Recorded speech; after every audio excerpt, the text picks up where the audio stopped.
నమస్తే, welcome to our channel. నేను సిరి. AP రాష్ట్రంలో రాజధాని భూముల గురించి ఎవరు మాట్లాడినా కూడా వాళ్ళ మీద కేసులు నమోదు చేస్తున్నారు. చింతా రాజశేఖర్ అనే పొలిటికల్ అనలిస్ట్ ఏపీ రాజధానిలో జరుగుతున్న ల్యాండ్ పూలింగ్ గురించి మాట్లాడితే ఈ రోజు తన అరెస్ట్ కూడా జరుగుతుంది అనేది మనకి తెలుస్తుంది. సో అసలు ఏం జరిగింది అనేది మనకు వివరించడానికి మనతో పాటు ఉన్నారు ప్రముఖ పొలిటికల్ అనలిస్ట్ చింతా రాజశేఖర్ గారు. నమస్కారం సార్.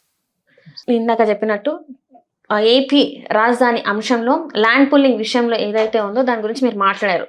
మీరు మాట్లాడిన దాంట్లో వాళ్ళు కేసు నమోదు చేయడం జరిగింది. మీరేమో ఆ కేసులో అసలు ఏమీ లేదు అన్నారు. బెయిల్ వచ్చేస్తుంది, స్క్వాష్ అన్నారు, తర్వాత బెయిల్ అన్నారు. ఇప్పుడు చూస్తేనేమో మళ్ళీ బెయిల్ కూడా వాయిదా పడింది అని చెప్పేసి అసలు ఇంతకీ ఏం జరుగుతుంది? అంటే నా మీద పెట్టిన సెక్షన్స్ అయితే అరెస్ట్ చేసేంత ఇది లేదు. అరెస్ట్ చేసినా కానీ స్టేషన్ బెయిల్ ఇచ్చి పంపించేయాలా. సో అరెస్ట్ చేస్తారా లేదా అనేది మనకైతే తెలియదు. కానీ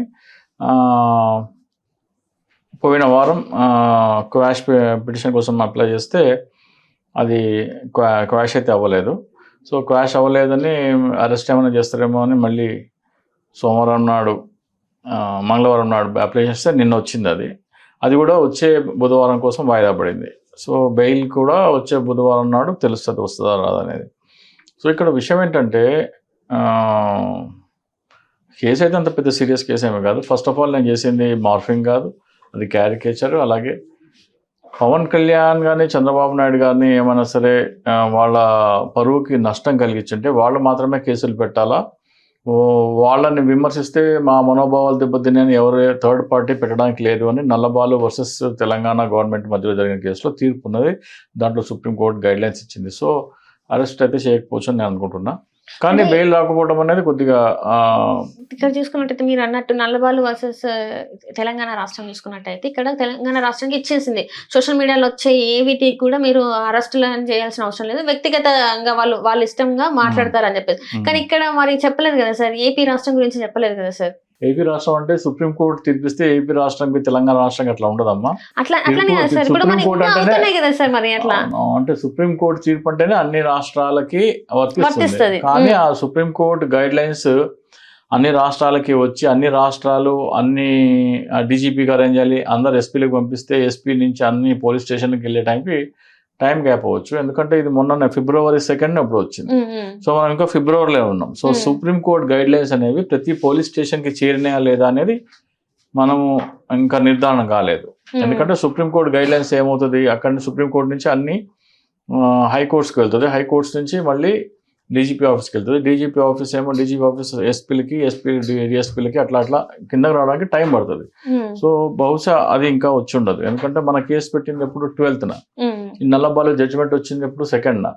సో మన కేసు పెట్టడానికి దానికి మధ్యలో ఆ గైడ్ లైన్స్ చేరుకుని ఉండకపోయి ఉండొచ్చు. సో అది పెద్ద ఇదేమీ కాదు. ఇకపైన మాత్రం నాకు తెలిసి మార్చి నుంచి అటువంటి అరెస్ట్ ఉండవని నేను అయితే అనుకుంటున్నాను. ఏంటి సార్, అంటే మీ కేసులో వాళ్ళు పెట్టిన దాని మీద అసలు బలమే లేదు అని చెప్పేసి మీరు అంటున్నారు. అసలు క్యారికేచర్స్ అనేది న్యూస్ పేపర్లో కూడా వచ్చింది, నేను చేస్తే తప్పేంటని మీరు అడుగుతున్నారు.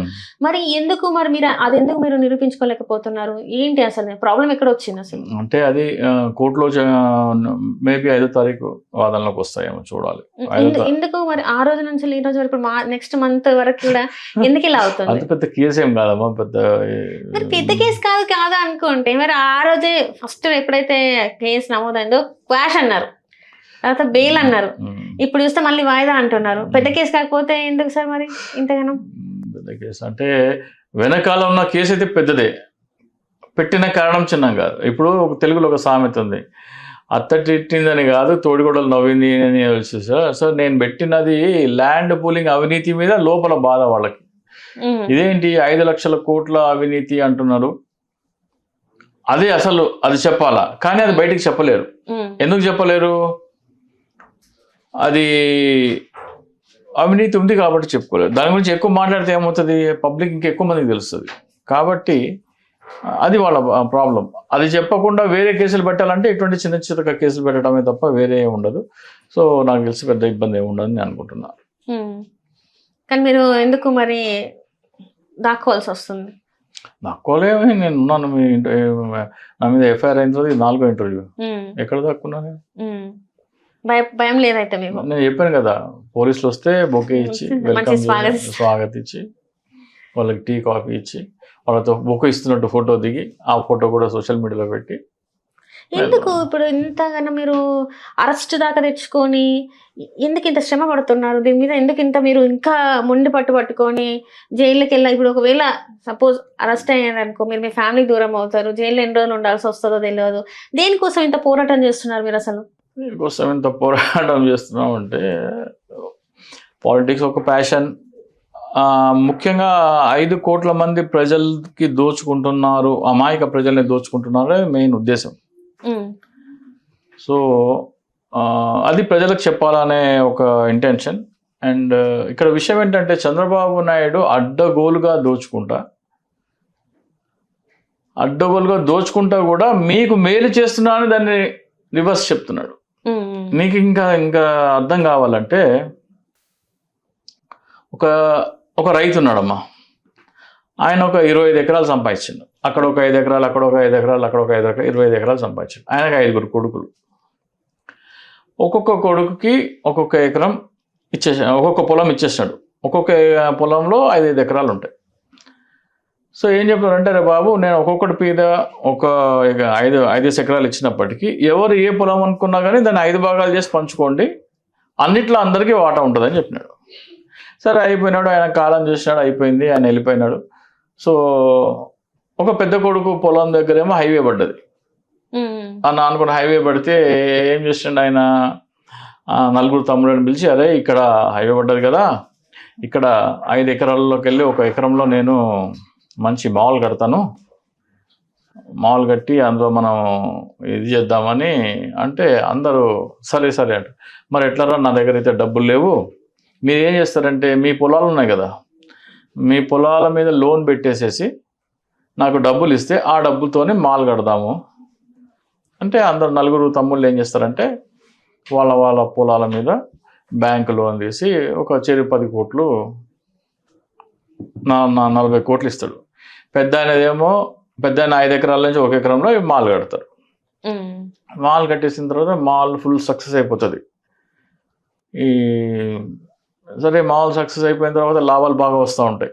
లాభాలు బాగా వస్తుంటే ఇక బ్యాంకులో లోన్ తీసుకున్నారు కదా, ఆ లోన్ వాడు వచ్చి, లోన్ నువ్వు కట్టాలా, పైసలు కట్టాలా, ఇన్స్టాల్మెంట్ కట్టమనంటే, అన్న మరి ఇట్లా మాల్ నుంచి డబ్బులు వస్తున్నాయి కదా, అందుకెళ్ళి ఇస్తే మనం అందరం ఇన్స్టాల్మెంట్లు కడతామంటే, మీరు కట్టుకోండి, మీ లోన్ మీకు మాకేం సంబంధం అంటాడు అన్న. 4 అన్నదమ్ములు లోన్ ఇచ్చి ఆ లోన్ డబ్బుతోని బిల్డింగ్ కడితేనే ఆ మాల్ కంప్లీట్ అయింది. మరి లోన్ ఎవరు తీర్చాలా? ఇప్పుడు ఎవరైతే మాల్ కట్టాడో ఆయన తీర్చాలా. నాకేం సంబంధం, నీ పేరు మీద లోన్ నువ్వు తీర్చుకుంటున్నాడు ఆయన. అరే అదేంట్రా పోయి అందరం కడితే అంటే అరే పిచ్చోడా, మా నాన్న పొలంలో మాల్ కట్టిండు అనే సంతోషం నీకు సరిపోదా? మా నాన్న ఒక పొలం కట్టిండు, అందులో మేము మాల్ కట్టినాం, ఇట్లా కాలర్ ఎగురేసుకోవడానికి మనకి మా రాష్ట్రంలో మన దేశంలో ఎక్కడా లేనంత పెద్ద మాల్ కట్టినాం మేము అని చెప్పుకోవచ్చు కదా, ఆ సంతోషం నీకు సరిపోదా అంటున్నాడు. కానీ భారం మాత్రం వీళ్ళ మీద పడింది, అప్పులు మీరు కట్టుకోండి అంటున్నాడు. మరి మాకేం మిగిలింది అంటే, మా నాన్న పొలంలో దేశంలోనే అత్యంత మంచి మాల్ కట్టామనే సంతోషం మీకు సరిపోదా అంటున్నాడు. సో ఇప్పుడు చంద్రబాబు నాయుడు కూడా అదే చేస్తున్నాడు. ఎగ్జాంపుల్ ఎందుకు చెప్పాడంటే, చంద్రబాబు నాయుడు 5 కోట్ల మంది దగ్గర అదే తీసుకున్నారు. ఇప్పుడు రాజధాని భూములు తీసుకున్నారు, ల్యాండ్ పూలింగ్ తీసుకున్నారు, రైతులకి 25% పంచిపెట్టినారు, ప్రభుత్వానికి 25%, 50% రోడ్లు, భవనాలు, పార్కులు అది అమ్ముకోవడానికి ఉండదు. రోడ్లు ఎట్లా అమ్ముకుంటాం, పార్కులు ఎట్లా అమ్ముకోవడానికి ఉండదు కదా. సో ఆ 50%లో 25% రైతులకి, 25% ప్రభుత్వానికి అనుకుందాం. అది యాక్చువల్లీ ఇంకా 28% రైతులకి, 22% ప్రభుత్వానికి ఏమో ఉంటుంది. సో ఈ అమరావతి దేంతో కట్టాలా, ఏ డబ్బుతో అమరావతి కట్టాలంటే నిర్మాణమే ప్రభుత్వ డబ్బుతో కట్టాలా. ప్రభుత్వ డబ్బు అంటే మళ్ళీ ప్రజల డబ్బే. రోడ్లు వేయాలన్నా, డ్రైనేజ్ కట్టాలన్నా, కరెంటు బిల్లులు కట్టాలన్నా, ఈ అమరావతిలో కట్టాల్సిన సెక్రటరియట్, హైకోర్టు, అసెంబ్లీ కట్టాలన్నా ఇవన్నీ ప్రభుత్వ డబ్బుతోనే. ప్రభుత్వం డబ్బు అంటే ప్రజల డబ్బు, అంటే 5 కోట్ల మంది ప్రజల డబ్బు. 5 కోట్ల మంది ప్రజల డబ్బు తీసుకుంటే అదేమవుతుంది, పెద్ద క్యాపిటల్ గా అవుతుంది. పెద్ద క్యాపిటల్ గా అయితే ఎవరు లాభపడుతున్నారు? అంటే అందులో ఉన్న ప్రభుత్వదారులు లాభపడుతున్నారు, భూమి ఇచ్చిన వాళ్ళు లాభపడుతున్నారు. అదే సార్, అంటే ఎవరైతే భూములు తీసుకున్నారో వాళ్ళు లాభపడుతున్నారు. ఇప్పుడు రైతులు కాదు కదా, రైతులు కూడా ఉన్నారు కొంతమంది, అందులో 80% బయట వాళ్ళు ఉన్నారు, కొంతమంది రైతులు ఉన్నారు. అది 80 లేకపోతే 70 మాకు తెలియదు, కానీ కొంతమంది రైతులు కూడా ఉన్నారు వీళ్ళు. అయితే మీ భూమిలో ప్రజల ఆస్తులు కడితేనే మీ భూమి విలువ పెరిగింది. డబ్బులు కట్టింది ఎవరు డబ్బుతోని? ప్రజల డబ్బుతోనే. లాభాలు ఎవరికి రావాలా? ప్రజలకు రావాలి. మరి ఏం చేస్తాడు చంద్రబాబు? ఇక్కడ నేను క్యారికేచర్ వేసింది, క్యారికేచర్ ఏమేసాను, ఇది వాళ్ళ ఫుడ్ అంటే ప్రజలందరి ఫుడ్. ఇది ప్రజలు అంటే ప్రజలు, వాళ్ళ పిల్లలు, వాళ్ళ మనవలు, వాళ్ళ కంచంలో నుంచి వీళ్ళు దోచుకుంటున్నారు. ఎట్లా దోచుకుంటున్నారు అని ఎక్స్ప్లెయిన్ చేయడం కోసం ఈ క్యారికేచర్. ఈ క్యారికేచర్ మా మీద వేస్తావా అని కేసు కాదు. కేసు ఏమంటే అందరినీ సుప్రీంకోర్టుకి లెటర్ రాయమంటావా? అందరూ సుప్రీంకోర్టుకి లెటర్ రాస్తే మా బండారం బయటపడుతుంది. ఇప్పుడు మీ కేసు ఉంది ఏంటి? ఆ క్యారికేచర్ వేసినందుకు కేసు కాదు, క్యారికేచర్ వేసినందుకు కేసు పెట్టారమ్మా. క్యారికేచర్ వేసినందుకే కేసు పెట్టినారు. మా అవినీతి బయట పెడతామని కేసు ఎట్లా పెడతారు? అవినీతి బయట పెట్టే హక్కు ప్రతి ఒక్కరికి ఉంది. సుప్రీంకోర్టుకి లెటర్ రాస్తామని కేసు ఎట్లా పెడతారు? సుప్రీంకోర్టుకి లెటర్ ప్రాథమిక హక్కు. అవినీతి బయట పెడతామని చెప్పలేరు. అవి చెప్పలేరు కాబట్టి ఈ కేసు పెట్టినారు. ఈ పోస్టరు ఆంధ్రప్రదేశ్లో ప్రతి గ్రామంలో ఉండాలి, ప్రతి ఇంటి ముందర ఉండాలి. ఈ పోస్టర్ ప్రతి ఇంటి ముందర పెట్టుకున్నారు అనుకోండి, ఏంటి బాబు ఏదో పెట్టినావు, ఏంటి దాన్ని ఏంటి అని తెలియని వాళ్ళు వచ్చి అడుగుతారు. అప్పుడు వీళ్ళు ఎక్స్ప్లెయిన్ చేయాల. అమరావతిలో ప్రజలందరికీ అమరావతి కట్టడానికి డబ్బు ఎవరిది? ప్రజలది. అక్కడ రాజధాని కట్టక ముందర భూమి విలువ ఎంత? 10 లక్షలు. రాజధాని కట్టిన తర్వాత భూమి విలువ ఎంత అవుతుంది? 10 కోట్లు. ఆ 10 లక్షల నుంచి 10 కోట్లు వెళ్ళడానికి కారణం ఎవరు? రాజధాని కట్టడం. రాజధాని ఎవరు డబ్బులతో కడుతున్నారు? ప్రజల డబ్బులతో కడుతున్నారు. మరి లాభం ఎవరికి వస్తుంది? సో ఈ పోస్టర్ ఇంటి ముందర పెడితే ఏంటి ఈ విషయం అంటే ఇది ఎక్స్ప్లెయిన్ చేయాలా. ప్రతి ఊర్లో ఈ పోస్టర్ అంటే ఇప్పుడు జగన్మోహన్ రెడ్డి గారు వస్తూ ఉంటారు, అక్కడ రప్ప అని పోస్టర్లు పట్టుకునే బదులు ఈ పోస్టర్ పట్టుకోండి. రప్ప అనే పోస్టర్ పట్టుకోండి. ఈ పోస్టర్ జగన్మోహన్ రెడ్డి గారి దగ్గర పట్టుకుంటే జగన్మోహన్ రెడ్డి గారు కూడా పిలిచి ఏంటి ఆ పోస్టర్ అడిగితే జగన్మోహన్ రెడ్డి గారి దృష్టి కూడా వెళ్తుంది విషయం. రైట్ సార్, మీరు ఇంత కష్టపడుతున్నారు, చేస్తున్నారు. ఇప్పుడు దీని వల్ల మీరు జైలుకి వెళ్ళాల్సిన పరిస్థితి రేపటి రోజున. ఇప్పుడు ఈ బెయిల్ కూడా ఇక్కడ ఇంకొక విషయం చెప్తాను మీకు, ఇంకా ప్రజలకు ఇంకా అర్థం కావాలంటే ఏం చేయాలంటే, రాజధాని నిర్మాణం కంటే ముందర అక్కడ వీళ్ళు 10 లక్షల విలువైన భూమి ప్రభుత్వానికి ఇచ్చినారు. 10 లక్షల విలువైన భూమిలో సగం భూమి రోడ్లు, భవనాలు, పార్కులకు పోతే సగం భూమి ఉంటుంది. అందులో సగం రైతులకి, సగం వీళ్ళకి. మీకు 10 లక్షలు డివైడెడ్ బై రైతులకి 1450 గజాలు వస్తుంది కదా. 10 లక్షలు డివైడెడ్ బై 1450 చేస్తే దాని విలువ ఎంత వస్తుందంటే 690 రూపాయలు. అంటే వీళ్ళు ప్రభుత్వానికి పూలింగ్కి ఇవ్వమందర వీళ్ళ భూమి 1450 గజాల భూమి విలువ 690 రూపాయలు. ఒక్క గజం 690 రూపాయలు. ఇప్పుడు వాళ్ళు గజం 30,000 అమ్ముకుంటున్నారు. ఎక్కడన్నా పొంతనుందా? 690 రూపాయలకి 30,000 మినిమం, 1,00,000 రూపాయలు మాక్సిమం. 1000 రూపాయలు కూడా చేయని భూమికి సెక్రటరియట్ దగ్గర ఉంటే గజం 1,00,000 రూపాయలు అమ్ముకోవచ్చు. ఇది ఎట్లా పెరిగింది అంటున్నా నేను. ఈ భూమి విలువ ఎట్లా పెరిగింది? ప్రజలందరి కష్టం తీసుకొచ్చి అందులో పెడితేనే. నువ్వు అమరావతిలో కట్టే హైకోర్టు కానీ, సెక్రటేరియట్ కానీ, అసెంబ్లీ కానీ, అక్కడ వేసే రోడ్లు కానీ ఏవైనా సరే ప్రజలందరి మీద కదా. ఇప్పుడు నువ్వు 35,000 కోట్లు లోన్ తెచ్చుకున్నావు, ఆ లోన్ ఎవరు తీర్చాలా? మళ్ళీ ట్యాక్సెస్ రూపంలో వసూలు చేసి ప్రజల మీదనే భారం. దాని వడ్డీలు ఎవరు కట్టాలా? మళ్ళీ అది ఇది వీళ్ళ మీదనే భారం. మరి వాళ్ళ కష్టార్జితంతో రాజధాని కట్టి రాజధాని లాభం అక్కడ ఉన్న వాళ్ళకి ఇస్తా అంటే ఎట్లా? ప్రతి ఒక్కరికి చేరాలి కదా. ప్రతి ఒక్కడికి చేరాలి, నా బిడ్డలకి చేరాలి అని మీకు అనిపిస్తే మీరు సుప్రీంకోర్టుకి లెటర్ రాయండి అన్నదే నేను చెప్తున్నా. సో ఎందుకు చెప్తున్నానంటే 5 కోట్ల మంది నష్టపోతున్నారు కదా. మీరు అంటున్నారు సార్ 5 కోట్ల మంది నష్టపోతున్నారు. 5 కోట్ల మందిలో కనీసం 10 మంది అయినా మీరు చెప్పింది నమ్మినరా? 1400 మంది లెటర్ రాసింది కదమ్మా. తెలిసి ఒక ఇంటర్వ్యూ పడదు అనుకోండి, నాకు కనీసం 10 ఈమెయిల్స్ వస్తాయి. నేను గత సంవత్సరం నుంచి ఎందుకు మాట్లాడుతున్నానంటే, ఏ ఛానల్లో నాకు తెలిసి నువ్వే ఒక 30-40 చేసి ఉంటావు. ఏ ఛానల్లో పోయినా ఇదే మాట్లాడతా. ఒక ఇంటర్వ్యూ పబ్లిష్ అయితే 10 ఈమెయిల్స్ వస్తాయి నాకు మినిమం.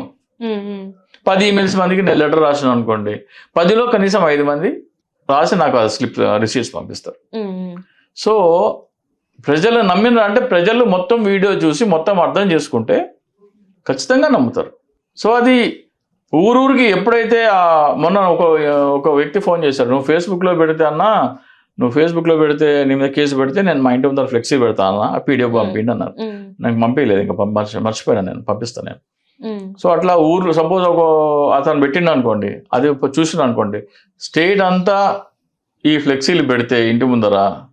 కానీ ఇప్పుడు చాలా మంది చంద్రబాబు నాయుడు గారికి చాలా సపోర్ట్ ఉంది కదా సార్. ఇప్పుడు మీరు ఇంత మాట్లాడుతున్నారు, ఎంత చేస్తున్నా కూడా చాలా మంది, అంటే చాలా మంది నేను చూస్తున్నాను, బాబు గారు చేసేది కరెక్ట్ అని చెప్పేసి వాళ్ళు చాలా మంది మాట్లాడుతున్నారు. సమాధానం చెప్పమనమ్మా, నేను చెప్పేది ఏంటి, ఇప్పుడు మీరు క్వశ్చన్ చేశారు సార్, ఏంటంటే అది లిక్కర్ స్కామ్ కన్నా, ఢిల్లీ లిక్కర్ స్కామ్ కన్నా ఇది చాలా పెద్ద స్కామ్, 5 లక్షల కోట్ల స్కామ్ అని చెప్పేస్తున్నారు. అది 100 అయితే ఇది 5 లక్షల కోట్ల స్కామ్ అని చెప్తున్నారు. మరి నిజంగానే 5 లక్షల కోట్ల స్కామ్ అయితే అది పెద్ద మంచి బంగారు బాధ లాగా అలాంటి అంశాన్ని మరి వీళ్ళు ఎందుకు, ఒక్క రాజకీయ నాయకుడు కూడా ఎందుకు ఎత్తుకొని మాట్లాడట్లేదు సార్?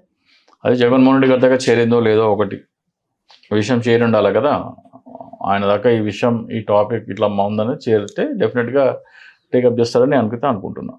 మీరు చెప్పారు కదా చాలా సార్లు అక్కడ ఉన్న వాళ్ళకి చెప్పడం అయితే జరిగింది, కానీ డైరెక్ట్గా జగన్మోహన్ రెడ్డి గారికి అయితే తెలియదు. అండ్ నేను కలిసి కూడా 4-5 months అయింది జగన్మోహన్ రెడ్డి గారు. సో చూద్దాం, అందుకు ముందు ప్రజల్లో అవేర్నెస్ వస్తుంది కదా, రోజు రోజుకి ప్రజల్లో అవేర్నెస్ డెఫినెట్గా వస్తుంది. ప్రజల్లో అవేర్నెస్, ఇది వీడియో చూసిన తర్వాత ఇది పక్కా దోపిడీ అని ప్రజలకైతే నమ్మకం కలుగుతుంది. ఇది తప్పు అనేవాళ్ళు లేరు ఎవరు. మరి మీ అరెస్ట్, మీరు ఇట్లా అరెస్ట్ అవబోతున్నారని తెలిసినప్పుడు మీకు సపోర్ట్గా ఎంతమంది మీ పక్కన నుంచి ఉన్నారు? ఫస్ట్ ఆఫ్ ఆల్ చాలా మంది ఉన్నారు, చాలా మంది నాకు సపోర్ట్గా ఉన్నారు, నాకు డౌట్ లేదు. ఏమి భయపడకండి అని చెప్పిన వాళ్ళు ఉన్నారా, లేకపోతే ఓన్లీ పార్టీ వాళ్ళు శ్రేణులు మాత్రమే మీ పక్కన ఉన్నారా? పార్టీ శ్రేణులు ఉంటే చాలా సరిపోతుంది కదమ్మా, ఇంకేం కావాలా మనకి?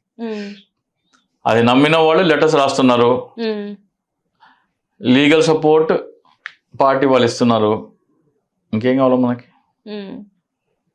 ప్రజల్లో అవేర్నెస్ వచ్చి మాకు అమరావతి ల్యాండ్ పూలింగ్లో రాజధాని వద్దు, రాజధాని అక్కడే కట్టండి, అమరావతి ల్యాండ్ కట్టండి. వాళ్ళకి ఎకరాకి ఆ రోజున 10 లక్షలు ఉంటే ఈ రోజున ఎంతో కొంత ఒక రేట్ ఫిక్స్ చేసి 20-25 ఏదో అనేది ఒక రేట్ ఫిక్స్ చేసి వాళ్ళకి అప్ప చెప్పేసి మొత్తం భూమి ప్రభుత్వం స్వాధీనం చేసుకుని అందులో రాజధాని కట్టాలా అనేది ప్రజలు డిమాండ్ చేయాలి. ఇది సాధ్యమవుతుంది అంటారా సార్? మరి ప్రజలందరూ తెలుసుకోండి, ఇప్పుడు రాజధాని ఎవరిది? ప్రజల కోసం. వాళ్ళే ఎట్లా కావాలో అట్లా కట్టాలా. ఇప్పుడు చంద్రబాబు నాయుడు ఎవరు? ఒక మేస్త్రి, బిల్డింగ్ కట్టే మేస్త్రి. మీరేంటి సార్ అట్లా మాట్లాడుతున్నారు? అంటే ప్రజలకి అర్థమయ్యే భాషలో చెప్తున్నా. ఒక ఇల్లు కట్టుకుంటున్నాం అనుకోండి, ఇల్లు కట్టించుకునే వాడికి ఇల్లు కట్టేవాడు ఎవరు? మేస్త్రి. నాకు ఎట్లా కావాలో అట్లా కట్టాలి, కానీ నేను ఇష్టం వచ్చినట్టు కడతా అంటే కుదరదు కదా. సో మా డబ్బుతోనే నువ్వు రాజధాని కడుతున్నప్పుడు ఎట్లా కట్టాలో మేము చెప్తాం. ఓకే, అది ల్యాండ్ పూలింగ్లో కట్టాలన్నా ల్యాండ్ అక్విజిషన్ చేసి కట్టాలనేది మేము చెప్తాం, నువ్వు కాదు డిసైడ్ చేయాల్సింది. మేమేమో నువ్వు పెట్టే బిల్డింగ్ల ఖర్చులన్నీ మేము తీయాలా, ఆపులన్నీ మేము తీర్చాలా, దాని వడ్డీలు మేము కట్టాలా, లాభమే వాళ్ళకి ఇస్తావా? ఒక ముఖ్యమంత్రిగా ప్రమాణ స్వీకారం చేసేటప్పుడు ఏం చెప్పావు నువ్వు? రాగద్వేషాలకు అతీతంగా భయం కానీ పక్షపాతం కానీ లేకుండా అని. నువ్వు ఇప్పుడు రాగద్వేషాలు చూపిస్తున్నావు, పక్షపాతం చూపిస్తున్నావు, ఎట్లా కరెక్ట్ అవుతుంది?